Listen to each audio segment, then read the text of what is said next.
Assalamualaikum warahmatullahi wabarakatuh. Perkenalkan, nama saya Wulan Saputri. Perkenalkan, nama saya Susi Susilawati. Saya Rosida Sari. Perkenalkan, nama saya Lutfi Agustin. Nama saya Nur Ilham. Kami dari kelompok 8 mau mempresentasikan materi tentang gejala kuantum. Hayo.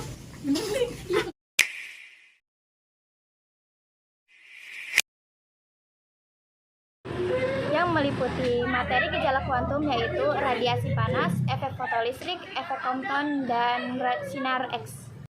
Radiasi panas adalah radiasi yang dipancarkan oleh sebuah benda sebagai akibat suhunya. Kemampuan bahan untuk menyerap radiasi tidak sama. Semakin mudah bahan menyerap radiasi, semakin mudah pula bahan itu memancarkan radiasi. Bahan yang mampu menyerap seluruh radiasi disebut benda hitam. Benda hitam adalah suatu benda yang permukaannya sedemikian rupa sehingga menyerap semua radiasi yang datang padanya.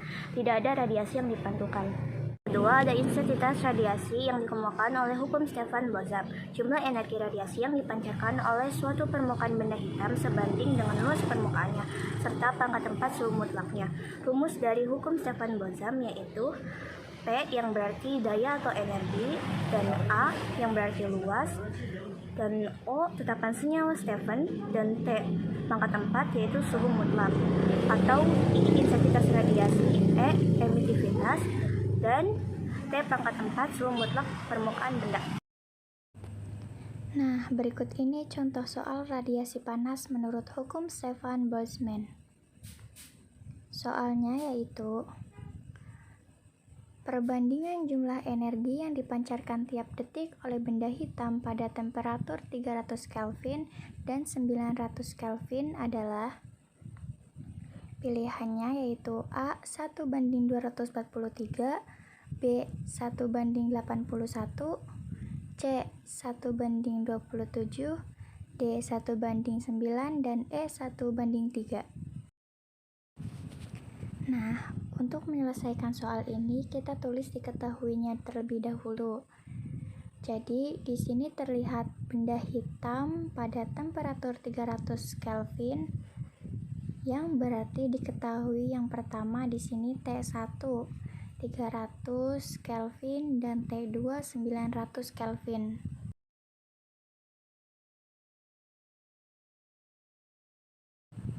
Yang ditanya dalam soal ini yaitu perbandingan energi yang dipancarkan tiap detik oleh benda hitam, yang jumlah energi yang dipancarkan tiap detik itu disimbolkan Q per T. Akan tetapi Q per T itu sama dengan H.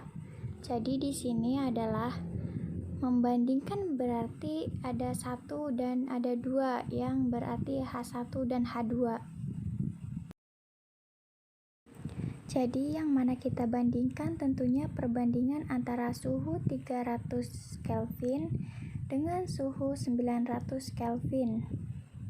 Karena 300 Kelvin tadi itu T1 yang berarti H1. Dan 900 Kelvin itu T2 yang berarti H2. Jadi kita bandingkan yang berarti H1 banding H2. Contoh soal ini mencakup materi perpindahan kalor secara radiasi. Jadi kalau kita bandingkan H1 banding H2 sama dengan E dikali sigma luas permukaan dikali dengan suhu pangkat 4, yang dimana E itu emitivitas, O tetapan Stefan Boltzmann, A luas, T1 pangkat 4 yaitu suhu mutlak. Begitu juga dengan H2 yaitu E sigma A T2 pangkat 4. Yang perlu kita perhatikan di sini adalah sama-sama benda hitam, terus berarti emitivitasnya sama, kemudian tetapan Stefan Boltzmann berarti sama untuk yang 300 Kelvin dengan yang 900 Kelvin. Begitu juga dengan luas penumpangnya. Berarti yang tinggal di sini adalah T1 pangkat 4 dibagi T2 pangkat 4. Jadi H1 per H2 sama dengan T1 pangkat 4 dibanding dengan T2 pangkat 4. Jadi kalau kita masukin nilainya, T1 300 berarti 300 pangkat 4 dibagi dengan T2 yaitu 900 yang berarti 900 pangkat 4. Jadi kalau 300 dibagi 900 hasilnya H1 banding H2 sama dengan 1/3 pangkat 4. Berarti kalau kita sederhanakan H1 banding H2 itu sama dengan 1 pangkat 4 hasilnya 1. 3 pangkat 4 hasilnya 81. Berarti perbandingan H1 dan H2 jawabannya adalah 1/81. Jadi jawabannya adalah B. B. Hukum pergeseran Wien. Hukum pergeseran Wien menyatakan panjang gelombang yang memiliki intensitas maksimum akan bergeser ke daerah yang panjang gelombangnya lebih pendek jika tubuh benda bertambah. Rumusnya yaitu X maksimum C per T. Yang dimaksud X maksimum itu panjang gelombang yang memiliki intensitas maksimal. T adalah suhu mutlak permukaan benda dan C adalah konstanta Wien. Berikutnya, hipotesis Planck. Energi yang dipancarkan dan diserap adalah kontinu, tapi energi dipancarkan dan diserap dalam bentuk paket-paket energi diskret disebut kuanta. Besarnya energi tiap foton sebagai berikut. En sama dengan NhV atau En sama dengan NhC per X. Efek fotolistrik adalah terlepasnya elektron dari suatu permukaan logam ketika dikenai dan menyerap radiasi elektromagnetik seperti cahaya, tampak, dan radiasi ultraungu yang berada di atas frekuensi ambang tergantung pada jenis permukaan. Efek fotolistrik ditemukan oleh Albert Einstein yang menganggap bahwa cahaya atau foton yang mengenal logam bersifat sebagai partikel. Hubungan antara energi foton, fungsi kerja, dan energi kinetik elektron proton dapat dinyatakan dalam persamaan EK sama dengan E W0 atau EK sama dengan H F min F0 sama dengan HC 1 per X min 1 per X0 dengan keterangan E sama dengan energi foton, W0 sama dengan fungsi kerja energi ambang. Arus listrik yang mengalir karena terjadi efek fotolistrik dapat dihentikan pada beda potensial tertentu F0 yang disebut sebagai potensial penghenti. Efek Compton adalah peristiwa terpentalnya elektron yang diam karena ditumbuh oleh proton sehingga foton juga berbelok.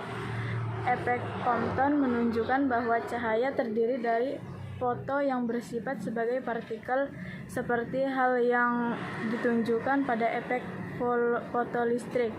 Rumus efek Compton adalah X aksen min X sama dengan H per M0 C 1 min cos eta. Keterangan X aksen panjang gelombang foton terhambur, X panjang gelombang foton datang, M0 massa diam elektron, eta sudut hamburan foton, C sama dengan laju cahaya, H tetapan Planck. Panjang gelombang de Broglie.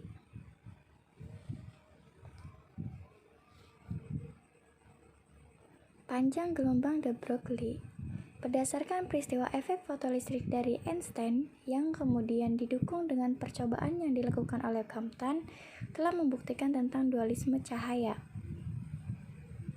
yaitu cahaya bisa berkelakuan sebagai gelombang tetapi cahaya juga dapat bersifat partikel.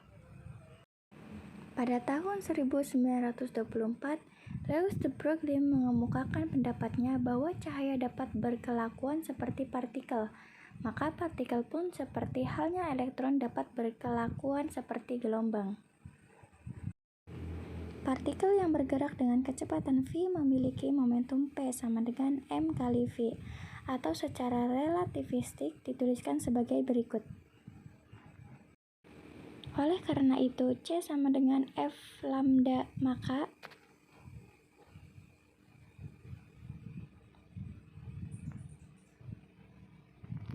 sehingga panjang gelombang de Broglie adalah sebagai berikut.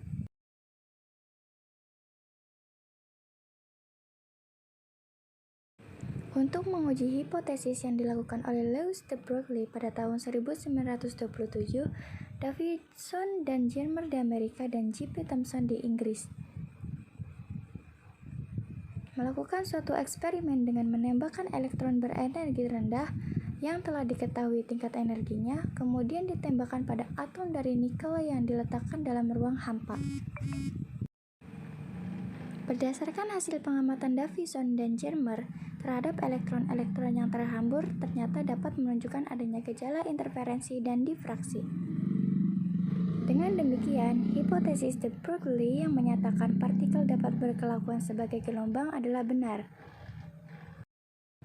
Contoh soal yaitu berapakah panjang gelombang de Broglie dari sebuah elektron yang bergerak dengan kelajuan 2 × 10⁻⁵ meter per sekon jika massa elektron 9,1 × 10⁻³ kg dan H sama dengan 6,6 × 10⁻³ joule/sekon. Penyelesaian. Jadi diketahui V sama dengan 2 × 10⁻⁵ meter per sekon, M sama dengan 9,1 × 10⁻³ kg, H sama dengan 6,6 × 10⁻³ joule/sekon. Ditanya panjang gelombang de Broglie. Dijawab, dengan memasukkan data-data ke dalam persamaan berikut, maka akan diperoleh panjang gelombang de Broglie adalah sebesar 0,36 × 10⁻⁸ meter. Itu dia hasilnya dari soal tersebut. D. Materi tentang sinar X. Apa itu sinar X dan bagaimana proses terjadinya sinar X dan apa saja sifat-sifat sinar X? Sinar X atau sinar Roentgen adalah salah satu bentuk dari radiasi elektromagnetik dengan panjang gelombang berkisar antara 10 nanometer ke 100 picometer. Sinar X adalah bentuk dari radiasi ion dan dapat berbahaya. Sinar X merupakan bentuk radiasi elektromagnetik seperti cahaya radiasi inframerah gelombang mikro dan gelombang radio. Namun, dibanding jenis radio tersebut, sinar X lebih energi foton, sinar X 1000 kali lipat energik dibanding proton cahaya tampak. Proses terjadinya sinar X yaitu katoda filamen dipanaskan lebih dari 2000 derajat Celcius sampai menyelam menggunakan aliran listrik yang berasal dari transformator. Yang kedua yaitu karena panas elektron dari katoda terlepas. Sewaktu dihubungkan dengan transformator tegangan tinggi, elektron-elektron akan dipercepat gerakannya menuju anoda menggunakan alat pemutus, yaitu focusing cup. Yang C yaitu sifat-sifat sinar X. A. Merambat menurut garis lurus. B. Tidak berpengaruh medan listrik maupun medan magnet. C. Dapat menyebabkan bahan-bahan tertentu berpendar ketika ditumbuk sinar X. D. Sinar X memiliki daya tembus besar. Dan E. Bukan cahaya tampak. Itu dia materi gejala kuantum. Kurang dan lebihnya mohon maaf. Wassalamualaikum warahmatullahi wabarakatuh.